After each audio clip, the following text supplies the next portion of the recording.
Wildfire near Barrington Lake broke out last May and engulfed more than 20,000 hectares of land. Dozens of buildings were destroyed, and thousands of people had to evacuate. Casey Dominguez lost his house, barn, cottage, and most of his fishing gear. And yet, he's not dwelling on who might have set the blaze. As far as it affecting me, it's not going to affect my day to day. It's not going to affect me. We've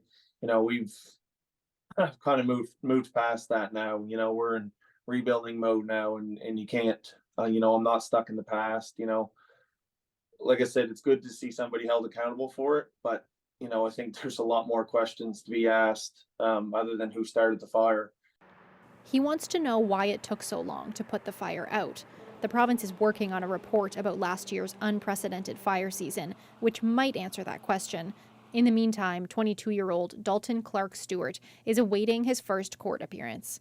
He's charged with 3 offenses under the Provincial Forest Act: lighting a fire on private land without permission, failing to take reasonable efforts to prevent the spread, and leaving a fire unattended.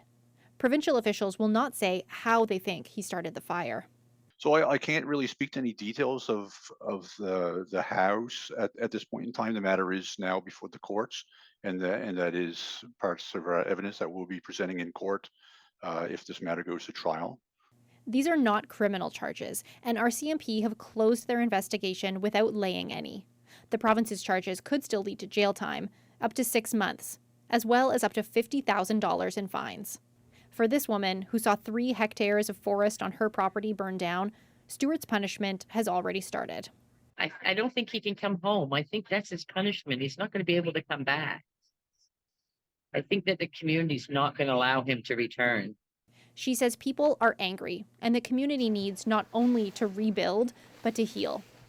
Taryn Grant, CBC News, Halifax.